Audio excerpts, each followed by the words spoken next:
When you have a good character, whether it's in design or in concept, it's rare you'll only ever see a singular, unchanging interpretation of them. With Ultraman, a character who's stood the test of time for almost 60 years now, different creatives have inevitably come along to bring their own interpretations of him to the table. Because of that, we've ended up with a selection of characters in the Ultra series who share a lot of their creative DNA with the original hero. Incidentally, you might often hear other tokusatsu fans deride Ultra designs for looking too similar to each other. That criticism can be hyperbolic at times, but it's not completely unfounded. A lot of characters in the Ultra series do look, act, or just seem very similar to the original Silver Giant that started it all. So, why do some of these characters look like Ultraman? Why are some of these characters called Ultraman? Who are these mysterious doppelgangers? Are they reboots? Brothers? Coincidental lookalikes? The answer's yes, no, and all of the above, to some degree. So, for anyone who feels like the visual sameness of Ultras is a barrier to entry for engaging with the series, this is the crash course for you. Because I promise this isn't just a case of creative laziness at play here. And if you're already a seasoned Ultra fan, I still think there's some neat history you could learn from everything we're about to cover. For the sake of simplicity, I think it's important to establish some parameters of what this video will include. I'm going to explicitly avoid alternate universe versions of the original Ultraman, because if we went down that route, this video would never end. And it also involves a lot of manga that I just can't access. I also know I mentioned doppelgangers earlier, but I won't be including any fake or imitation Ultras, both in terms of the in-universe copies or those weird rip-offs that you see in real life. Both of those could make for good video topics down the line, though. In other words, this is all about the characters that are close enough to Ultraman to be frequently confused with him, but aren't actually him. Here are all the ways he's inspired the creation of other characters in the Ultra multiverse. Also, no, I'm not including Ultraman Arc here. Yes, his design's very clearly inspired by other Showa Ultras, but I don't think that's enough to warrant me lumping him in here with the rest. Let's just move on. Let's start with our baseline. 1966's original Ultraman, created by Eiji Tsuburaya and designed by Toll Narita. We already have a couple of videos going more in depth about the conceptualization of his character, so here are the aspects of him that'll be more relevant to the rest of the video. Ultraman is an alien from the Land of Light in the M78 Nebula. He's a member of the Intergalactic Defense Force, where he's tasked with protecting peace across the galaxy. He makes his debut by chasing a monster, Bemular, to Earth, accidentally killing a human in the process. This human, Shin Hayata, would be revived by Ultraman and given the ability to transform into him. From the first episode of the TV show onwards, Hayata and Ultraman are merged together, helping to defend the Earth from more monsters and aliens alike. Interestingly, the name Ultraman is given to the character by Hayata, but we never find out, at least in the original continuity of the show, what his original name was. Over the years, he's gained a couple alternate monikers to help distinguish him from other Ultras, sometimes just being referred to as Shodai Ultraman, or the more recent but very popular Man-ni-san. Sometimes fans will just straight up refer to him as Man, but that feels a little bit too vague of a descriptor, even by my standards. If you want something more specific to refer to him by, I guess there's now the outdated Cantonese name, Hamdan Tsiuyan. Tsiuyan means Superman, which is fitting enough, but a bit easy to get confused with a certain other hero. So that first part, Hamdan, means salted egg, in reference to his eyes being shaped like eggs. I'm not joking, this is just how the character was referred to in Hong Kong for years. Also, this name still gets used on some merchandise, but you should probably question the legitimacy of those products if they're still using that name. Nowadays, you're better off just saying Tsiuyan Lik Ba Wang. or Superman Strong Overlord, but that's a bit of a mouthful, so stick to whatever works best for you. One interesting thing about Ultraman that helps him stand out compared to everyone else after this is the fact that he goes through some pretty noticeable design changes throughout his own show, giving rise to costumes that would be revisited even decades down the line. When he first debuts, his body is thin and lanky, very in line with the physique of suit actor Bin Furuya without much in the way of padding. His mask is rough and asymmetrical, with the mouth slit being slightly open, sometimes even showing Furuya's teeth in shots if you look close enough. This design is now referred to as Ultraman's Type A suit, and was homaged with a remade costume for the Ultraman Mebius film in 2006 and the Superior 8 Ultra Brothers film in 2008. His next look, first appearing in episode 14, has a smoother mask, slightly rounder eyes, and a more sharply sculpted, angular mouth. His suit now also has some slight padding around the shoulders and chest, giving him a more muscular look than before. This design, referred to as Type B, was homaged with a new costume in the 2009 Mega Monster Battle movie, updating the mask to use Vision's slits instead of holes, but otherwise staying a pretty faithful recreation. Finally, the design Ultraman appears in from episode 30 onwards is probably his most iconic look to date, now dubbed as Type C. His mouth is wider, his eyes are more level, and the top of his head has a slightly more rounded look, making it look a bit less pointy. This redesign also added even more padding, giving Ultraman an outright buff look compared to his previous appearances. Type C has gone on to become what Tsuburaya defaults to when it comes to Ultraman's appearances in merchandise, marketing, and most crossover stories. They do seem to alternate between versions of the costume that use either Vision ports or Vision slits, but beyond that, they've been pretty consistent about using this look to represent the character for the past decade or so. In addition to his suit acting portrayal by Bin Furuya, Ultraman's voice was provided by actors Hisashi Kondo and Masao Nakasone. While Kondo's brief moments as Ultraman's speaking voice go a long way to convey how alien he is, Nakasone's voice adds a lot of intensity to the character, with his grunts contributing a real sense of impact to all the hits that he takes and doles out in action scenes. Nakasone's grunts would go on to be reused as stock sounds for some other characters down the line, but some of his recorded lines, like Ultraman's iconic shuach and his slightly creepy laugh, would stay closely associated with the original character. Now that we've gone over who and what Ultraman is in terms of his background, design, and portrayal, let's look at how similar characters deviate from him. Okay, I feel like I'm already kinda stretching the self-imposed rules in this video by including him. Zophy is only an Ultraman-like character in terms of his appearance, but really not much else. And that's because, possibly as the result of time constraints, his debut costume was just a modified fake Ultraman bodysuit with a Type C Ultraman mask on top. Despite the reuse of components from Ultraman's costumes, the production design team helped to visually distinguish him from Ultraman in several ways. Extra red lines were added to the costume, and though it's difficult to see in some shots, the crest on his head was painted black. The main visually distinguishing features of Zophy are the lines of metallic bumps on his chest and shoulders. Weirdly, these two sets of bumps actually have different names from each other.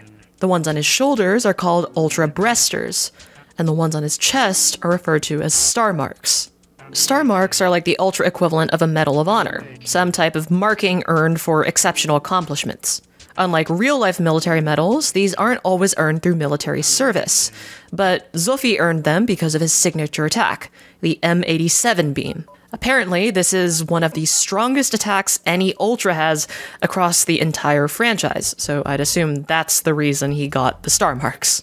Zophy's debut in the very last episode of Ultraman's TV show established him as another member of the Intergalactic Defense Force, who comes to Earth with the intent of taking Ultraman back to the Land of Light after he was defeated by Zetton. Funnily enough, in the scene where he appears, he's also portrayed by Bin Furuya. So the scene where both characters are conversing might have been Furuya being the suit actor for two separate characters at the same time.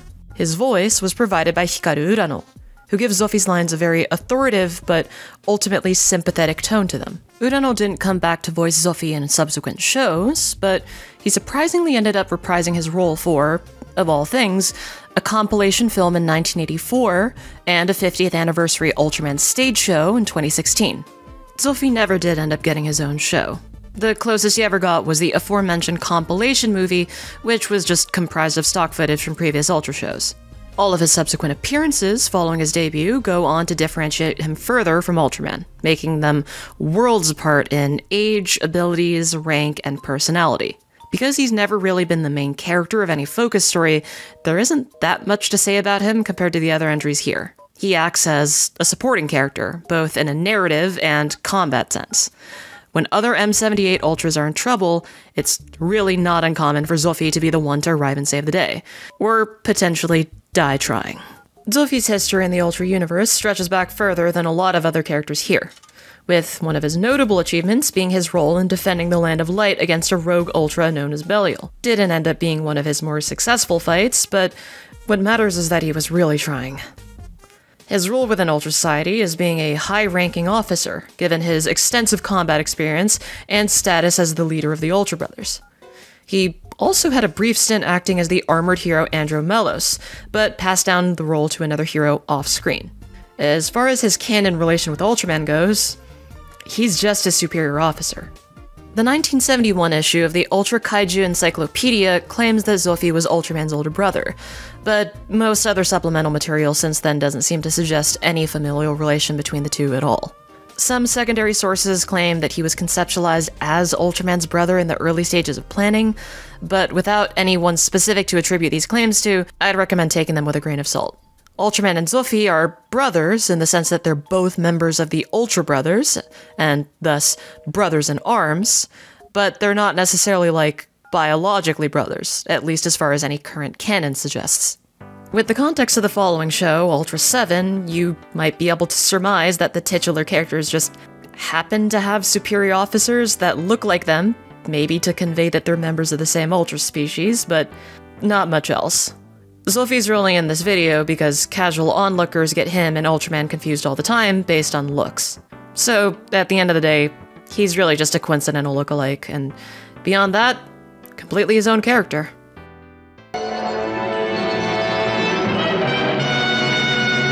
Honestly, I'm so glad we have a proper name to refer to Jack now, because for the longest time, Tsuburaya themselves couldn't really settle on a consistent name for him. His show was called Kaittekita Ultraman, or in English, The Return of Ultraman, broadcast in 1971. This makes for one of the only Ultraman shows in the franchise where the title of the show isn't just the name of the title character. The title's implication for a lot of audiences was that this was the original Ultraman from 1966 coming back to Earth. And it seemed that way until that exact character appears in episode 38 to help save the titular Ultraman of this new show.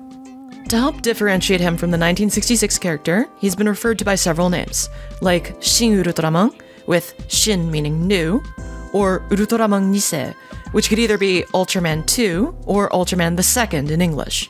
This went on until I eventually settled on a proper moniker for him in the 1980s, Ultraman Jack, a name inspired by European fairy tales frequently making use of the name.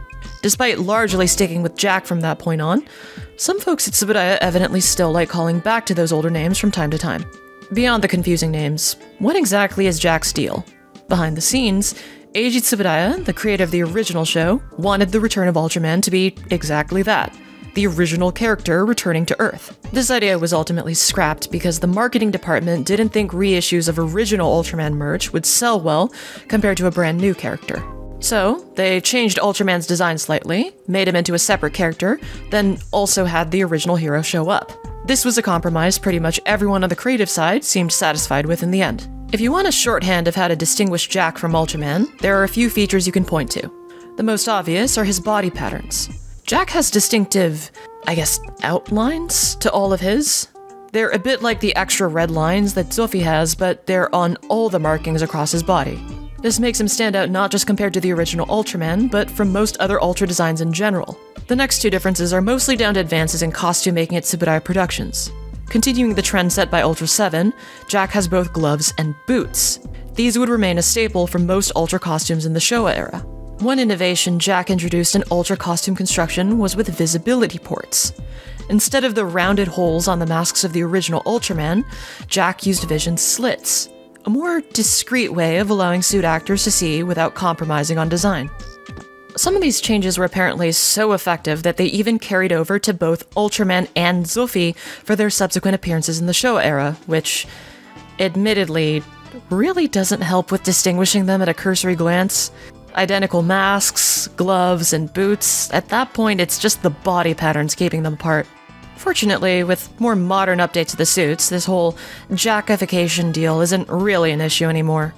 In fact, as of the writing of this video, Tsubudai has released some new promotional images of the original 6 Ultra Brothers, featuring a new mask design for Jack's costume. Possibly to help differentiate him from Ultraman and Zophy, he now has asymmetrical eyes? That's a deep cut, wow. One of his original masks was like that, but I never would have guessed they'd just straight up make it a returning facial feature of his. But hey, it gives him a little bit more unique flair, so I'll take it. But what about an in-universe explanation for why he looks, sounds, and even originally shared a name with Ultraman? Oddly enough, he's just another Ultra that just so happens to look really similar to the original. Frankly, there's a lot to his character in his own show that helps him stand out as a separate character. Jack, like Ultraman, also comes to Earth and merges with a human, but his introduction started an important trend in the Ultra series. Jack chose his human host, Hideki Go, after witnessing an act of bravery from him. This effectively made it so that being a good person was now a prerequisite to getting chosen by an Ultra. This template would go on to become one of the standard ways that Ultras would meet with their humans, and it's a trope that's been iterated on and subverted many times since. One thing that immediately sets him apart from his namesake, almost all other Ultras, and even other Henshin heroes in general, is that he doesn't require the use of any transformation device to assume his Ultra form, instead solely relying on Go's willpower.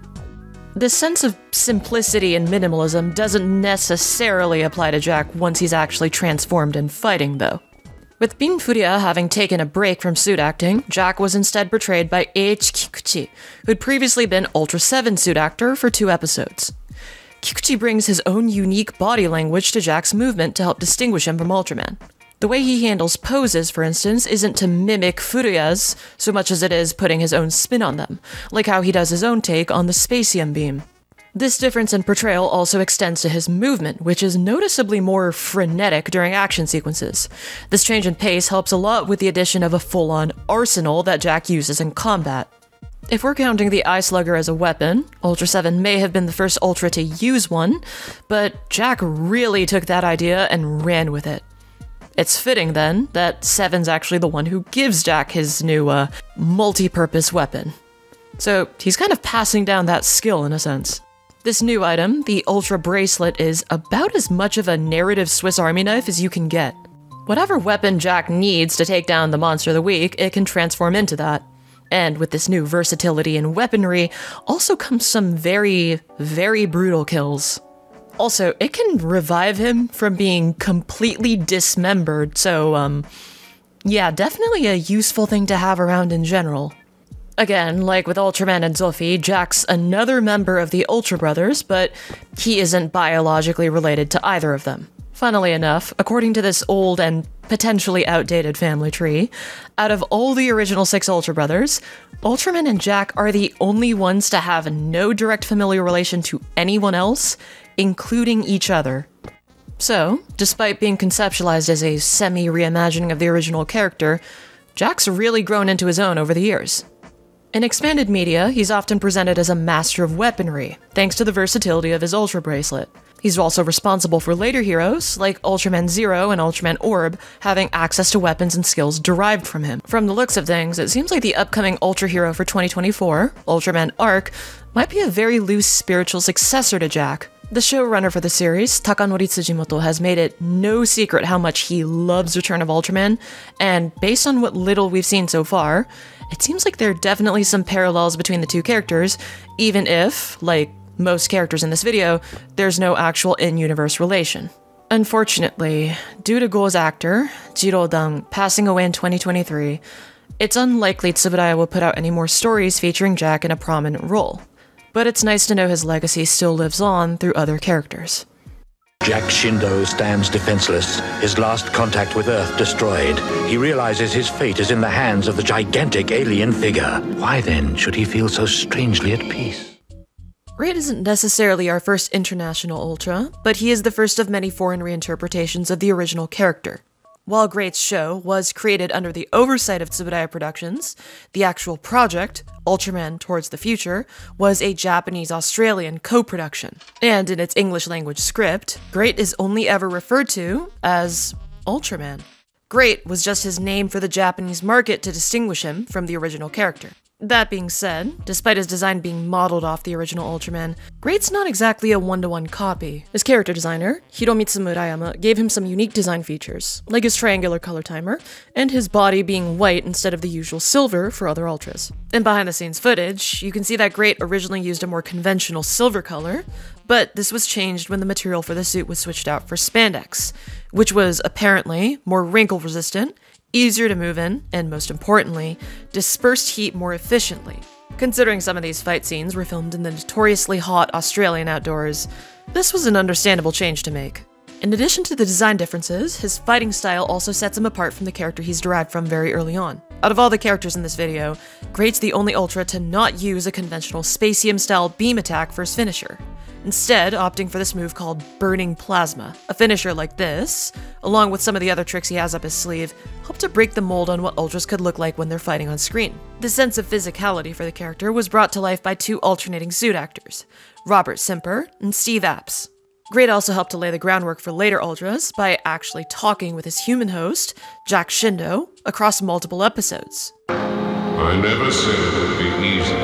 Easy? They all think I'm a coward, but I want to be human. Well, you are most of the time. My people didn't have a choice. It was fight the Buddhists or say goodbye to the universe. Sometimes I feel I have more in common with that Gigasaurus than my own kind.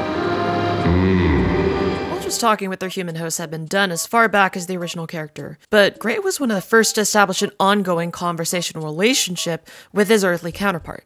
His voice is provided by the Australian actor Matthew O'Sullivan, who helps to characterize Great as this very stoic, but also slightly more informal Ultra compared to his predecessors.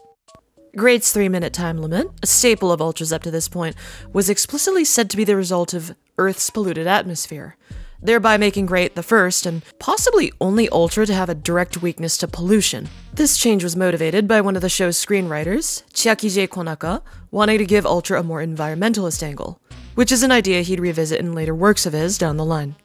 Great would later be absorbed into the greater Ultraman multiverse, like a lot of other characters here, in the 2009 movie Mega Monster Battle Ultra Galaxy Legends. Here, it's sort of implied he's from M78 like most of the other Showa Ultras, something that Tsuburaya later confirmed on their website. And, for the sake of clarity, even though he's from M78, it doesn't mean the Earth that he went to was the one from the Showa era. So even though he wasn't originally from the same setting as Ultraman, Zuffy, and Jack, he's been made to be. The shows roll with that, so we may as well do that too. Ultra shows can be a little confusing with their continuity like that, since any overarching connections weren't really being considered during most of these projects' development cycles.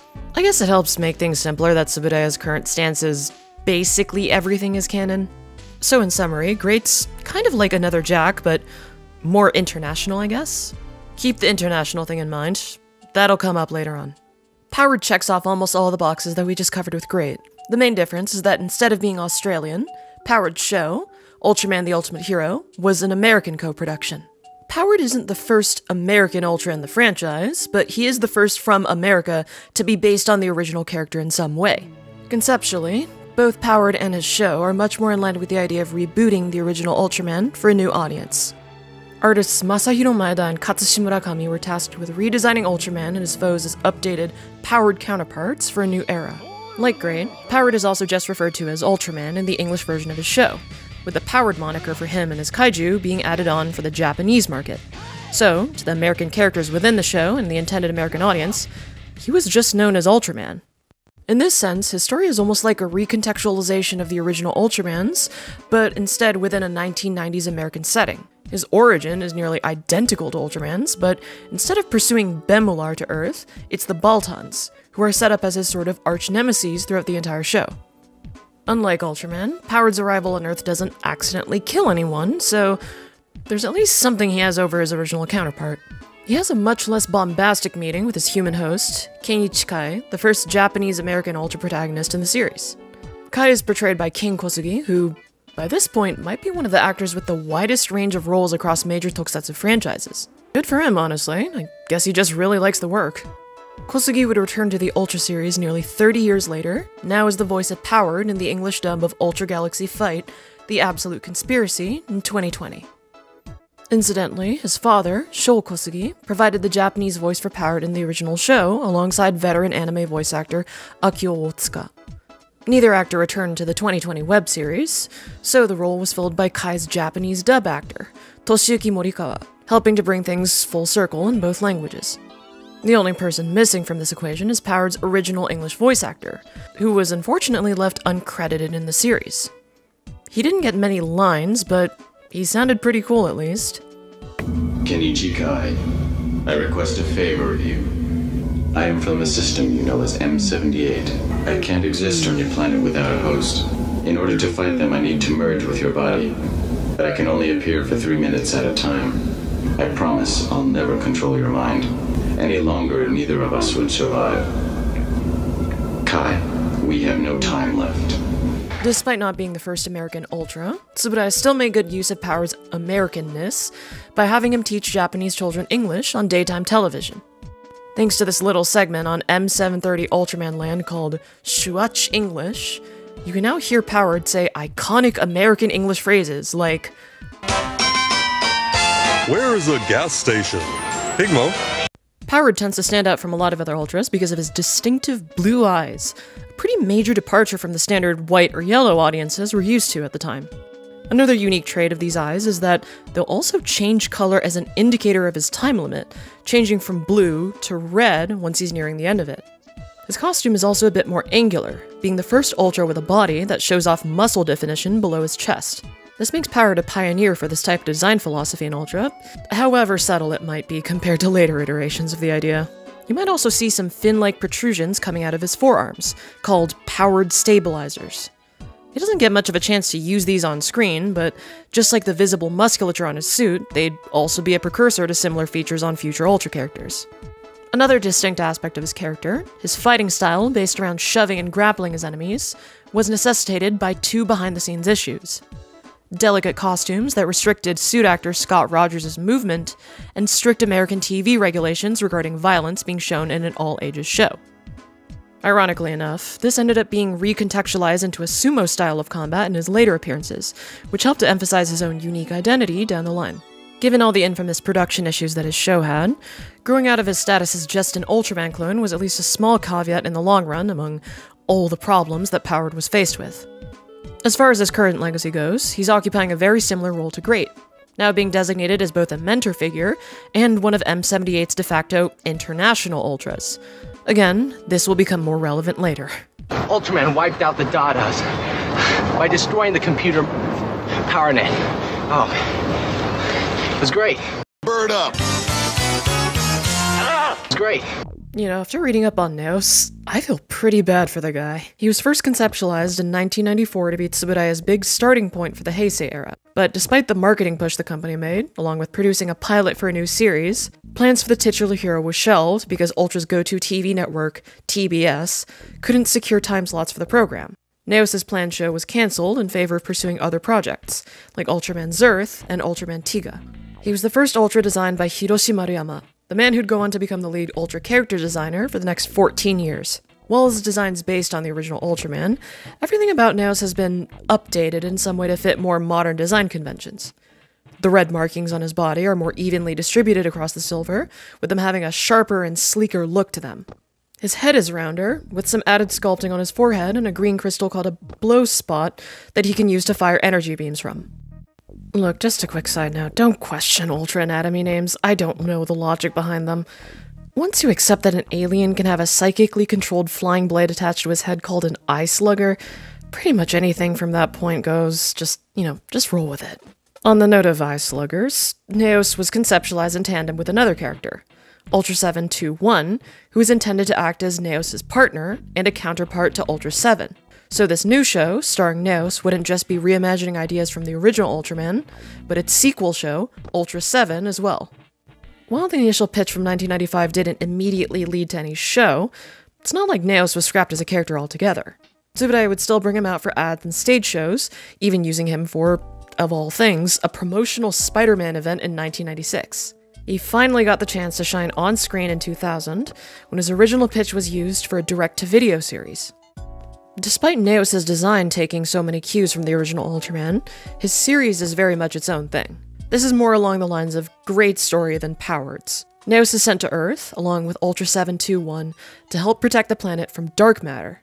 On his way to Earth, Neos crosses paths with an astronaut named Genki Kagura, played by Jin Takatsuki, after Kagura is thrown into deep space from a satellite explosion. Interestingly, Kagura is rescued not just by Neos, but 721 along with Zophie as well. Zophie, acting as Neos' superior, assigns Neos to share his life force with the young astronaut to merge with him. Kagura, who's the first human to reveal Neos' name, tells others that Neos is named as such for being, quote, the hero of the new century. In a weird way, Neos ended up becoming Tsuburaya's go-to Ultraman for promotional material, especially overseas, whenever they couldn't use the original character. Throughout the 2000s and 2010s, while Tsuburaya was mired in their legal battle with Child Productions for the rights to use Ultraman, they would feature Neos in everything from tourism ads to insurance commercials.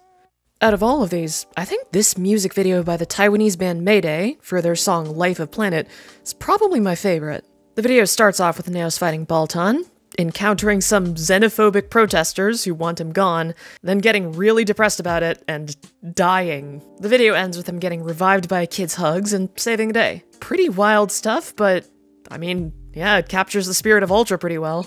The weird thing about a lot of these promotional tie-ins is that he's often just referred to as Ultraman, so he really was just being treated as a stand-in there. Neos, like some of the other Ultras here, would make later appearances through spin-off material, like the Mega Monster Battle movie and the Ultra Galaxy Fight web series. Though he does retain his signature finishing move, the Magnium Beam, there's unfortunately one part of his character that didn't make the transition from the original series: his acrobatics. Now, I'm not sure if it's because of a change in directors or Neos' suit actor, Hiroyuki Okano, not returning to the role, but it's a shame either way because, personally, I think his movement is easily one of the most interesting things about him. Neos has a thing for jumping flips, jumping tackles, jumping beam finishers, and especially flying kicks. Makes a lot of his action scenes stand out based on how unique the choreography gets, and I'm a little disappointed this aspect of his character isn't really shown anymore.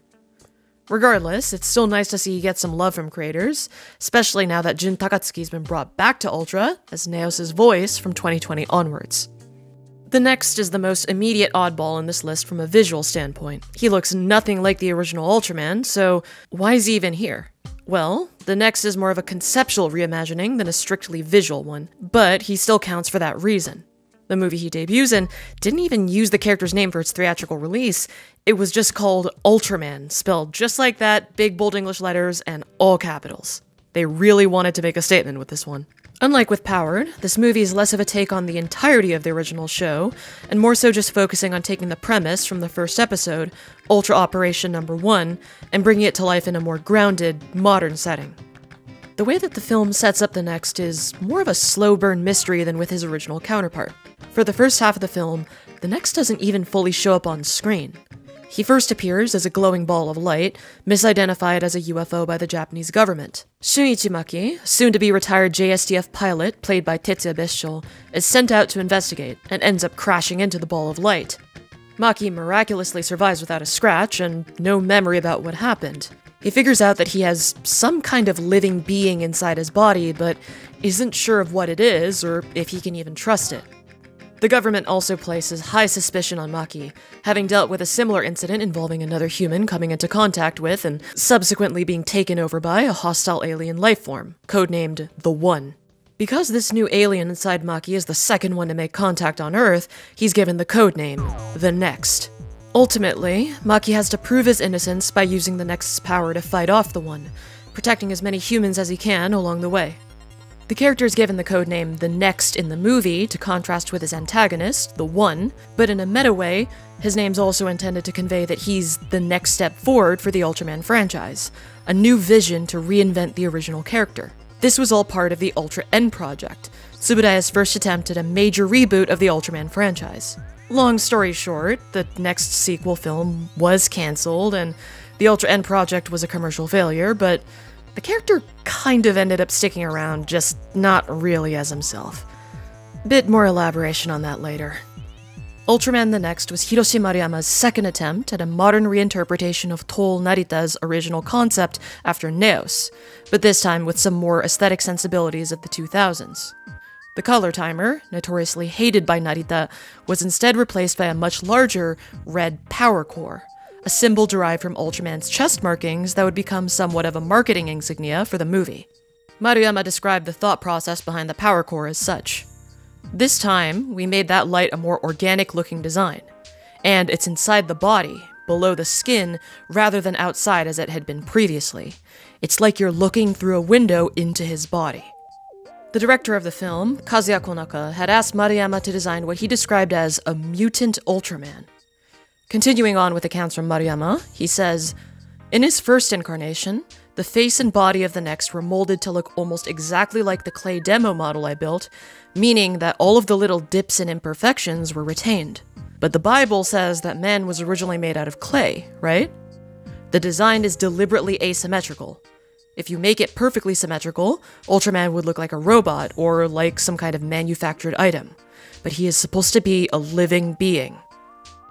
So instead of the very sleek, uniformly textured Ultra bodies we'd seen up to this point, the red and silver parts of Ultraman's original design were recontextualized into flesh and armor.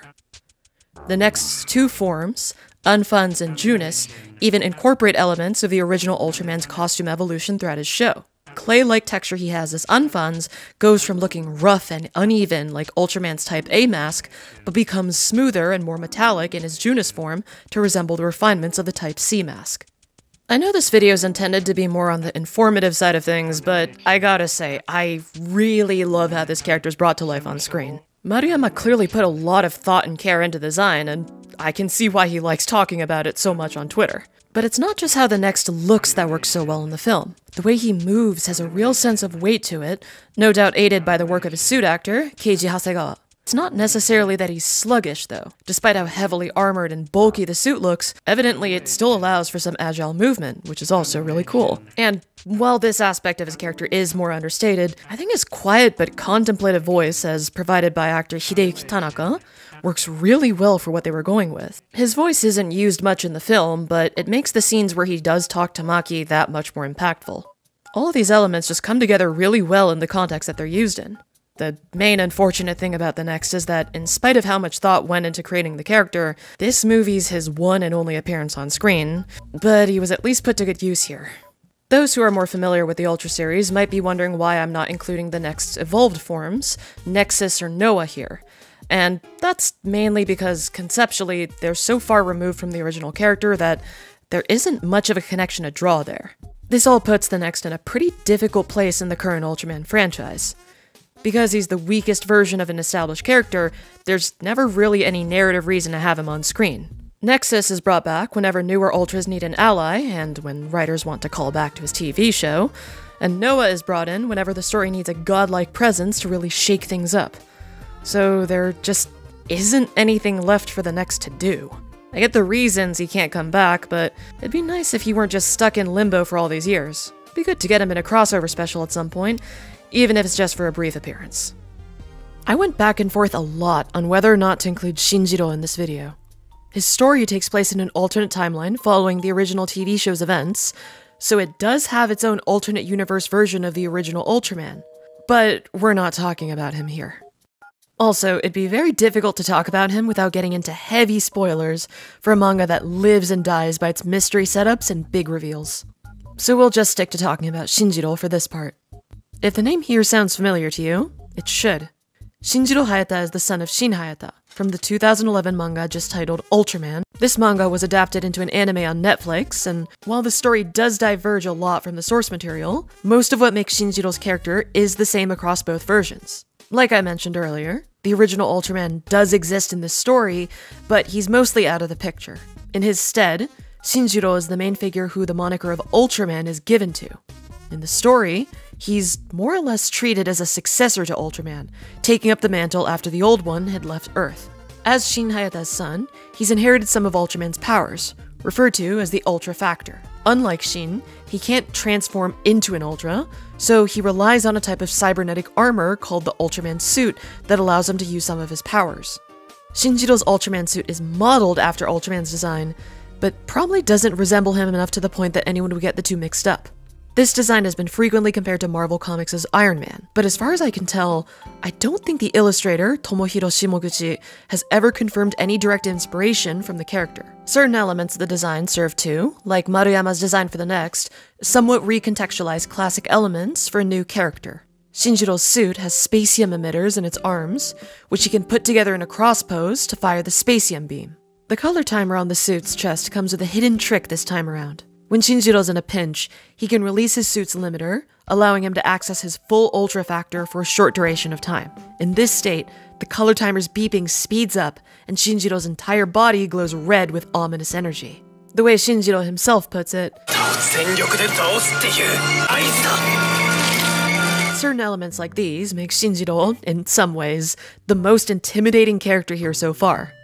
Shimoguchi's distinct way of shading these scenes with so much harsh contrast really helps to highlight just how menacing Shinjiro looks to his enemies. If you're watching the anime adaptation, then the vocal performances help to cement the raw emotionality of these scenes incredibly well. Both Ryohei Kimura and Josh Hutcherson contribute some powerhouse line delivery to show the full range of emotions that Shinjiro goes through across his story. All of this makes Shinjiro believable as a teenage protagonist, complete with all the angst and hot-headedness that you'd expect, but at times, a very compelling character to root for. As Ultraman's in-universe successor, the general public starts out pretty skeptical of Shinjiro, not knowing whether to trust his motives or his capabilities to save lives. Even some of the villains he faces mock him for being a pale imitation of the original hero.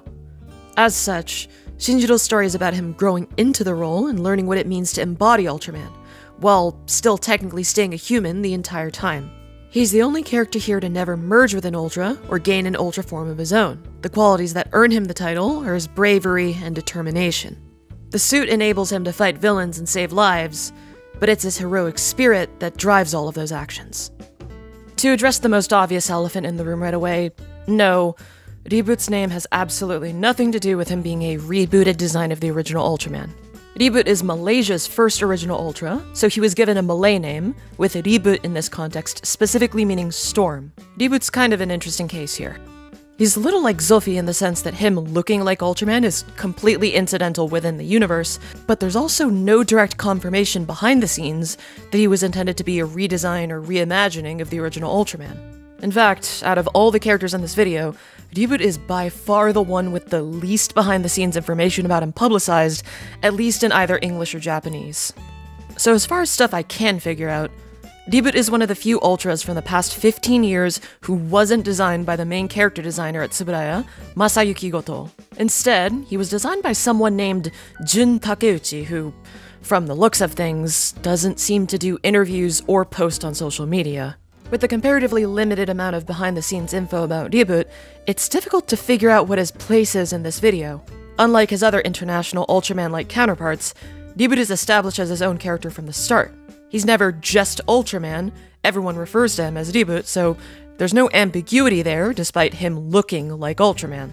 He's brought to life through 3D CG animation, showing him as a relatively nimble Ultra like Neos, but specializing in using a spear and shield during combat instead.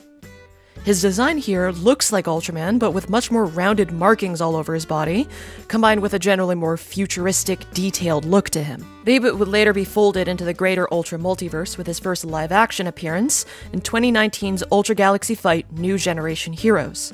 The transition from animation to suitmation changed his design slightly, streamlining some elements of his body to look a bit less cybernetic and detailed, but otherwise it's pretty one-to-one. His later appearances would go on to expand his connection to Malaysia, making it the first country he lands in on Earth and overtly tying his fighting style to the Malaysian martial art Silat. Surprisingly, it was thanks to training from his fellow international predecessors, Great and Powered, that he was able to master these skills in the first place. With a precedent like this set, it's possible that any future international Ultras might join in on this training lineage, with Reboot being the one to train them, but that remains to be seen. Reboot actually got his chance to play a mentor role with his brief appearance in 2021's Ultraman Trigger, where he takes on a human form, as played by Shinba Tsuchiya, to help the titular Ultra of that show control an ancient power while fending off interdimensional time-traveling villains called the Absolutians. If this is starting to sound a little bit convoluted to you, then yeah, that's kind of an unfortunate side effect of Reboot mostly appearing in crossover specials. Tsuburaya decided to go back to linking all the international Ultras together with a later special, 2023's Ultraman Regulos' first mission, which saw all the international Ultras, including the ones we've covered here, go on a mission to rescue Reboot after he goes missing. This special also ties into another side project that stars Reboot, the Galaxy Rescue Force voice drama, a YouTube miniseries that went into some more detail about his backstory. This voice drama solidified his personality in relation to other characters, giving us a look into the more mundane aspects of life as an Ultra when they're not spending their time on Earth. Out of all the characters we've seen here so far, Reboot's one of the furthest departures from the original Ultraman in terms of his personality. He's less the stoic type and more try-hard, earnest student who's hopelessly bad at picking up on romantic cues. I know some people have called him a shonen protagonist, and yeah, that's not that far off if I'm being honest. I say that because Reboot's the only Ultra here with a dedicated love life. Or however close screenwriter Junichiro Ashiki was allowed to get to a dedicated love life. Because of this, you see a lot of moments where he's a bit of an awkward dork at times, but it really does depend on who he's around. Reboot's Japanese voice actor Wataru Komada does a good job navigating these different angles to Reboot's characterization. I'd imagine his experience acting in a wide variety of anime and games gave him the chops to balance the hot-blooded and clueless sides of Reboot equally well. Honestly, getting to see this side of an Ultra's personality is pretty enlightening. It helps us know that even larger-than-life superhero aliens have to deal with mundane life sometimes. And I guess that's a pretty good way of leading us into this next character. Part of the reason this video took as long as it did to write, record, and edit was because of this last character. He's in a very odd camp compared to the rest of the Ultras that we've gone over. Ultraman Rising. That's the name of the titular film he's starring in, and also the name that the Japanese Twitter fandom has assigned him. For the sake of not making this video any more confusing than it needs to be, I'll be referring to this character by his human name, Kenji Sato, or Ken for short. Just make sure that you don't get him accidentally confused with this guy. The director of the film, Shannon Tyndall, has confirmed that, despite the character also being only referred to as Ultraman in his film, he is a separate character from the 1966 original. Given the very stylized look of art director Keiko Murayama's character designs, it's difficult to compare the appearance of Rising with his original counterpart, but he's at least noticeably more top-heavy than him. He has a very thick torso with long, thin limbs, helping to accentuate the alien nature of his design. That extra upper body muscle isn't just for show either, as we can see that Ken seems to favor punches a lot in his fighting style, even charging up his fist with glowing blue energy before landing hits. Similarly to Powered, his American predecessor, Ken also has blue eyes in his Ultra form, though these are unique among Ultras for seemingly having moving pupils. I'm not even sure if that's the correct physiological term at this point. The brightest parts of his eyes move in the direction of where he's looking, so calling them pupils is a close enough analog at least. His eyes are really bright too. They're the main source of lighting in some of the shots that he's in. Again, I'd say this is just something that comes with the medium of animation and this specific art style. So if Tsubudaya ever decides to make a live-action suitmation version of this character, some of these features might not carry over. His voice, in the English version of the film, is provided by Christopher Sean, a Japanese-American actor with a background in American daytime television shows, most notably Hawaii 5-0. In the Japanese dub, he's voiced by Yuki Yamada, who some of you may recognize from both Kaizoku Sentai Go Kaiger, and more recently, Godzilla -1. Both of these actors play Ken as a more youthful character, very reckless and even arrogant, but also carrying a lot of emotional baggage with him.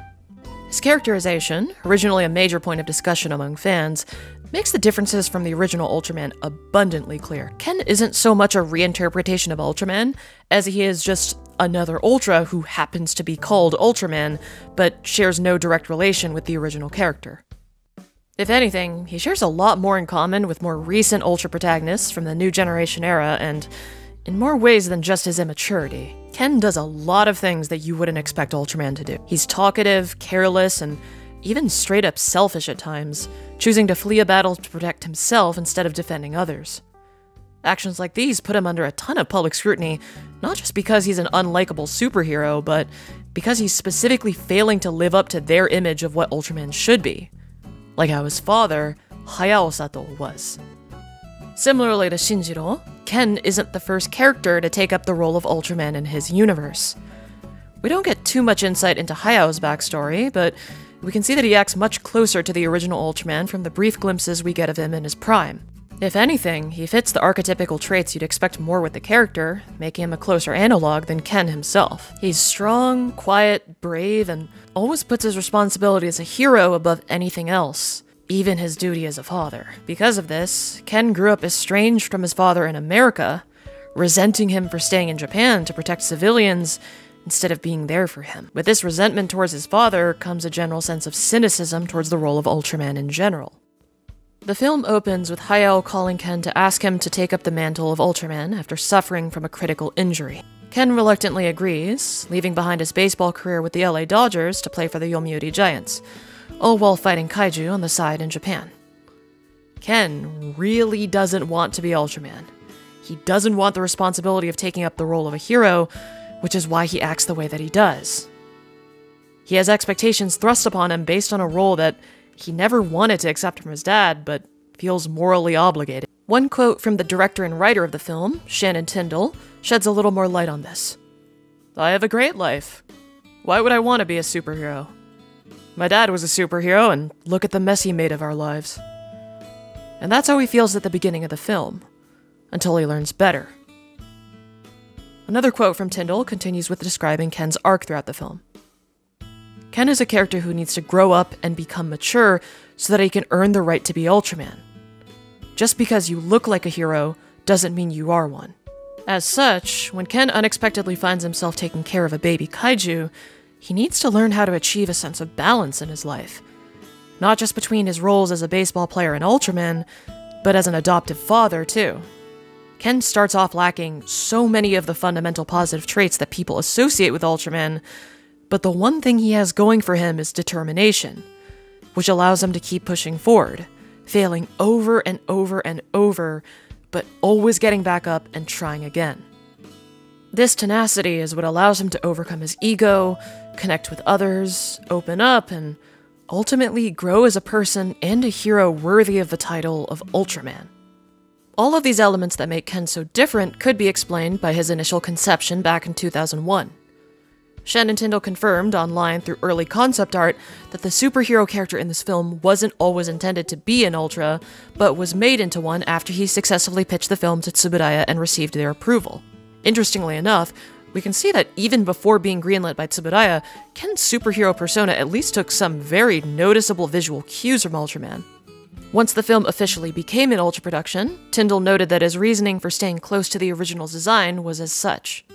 Although Ultraman is massive across certain parts of the world, he's still considered to be in a niche in the West.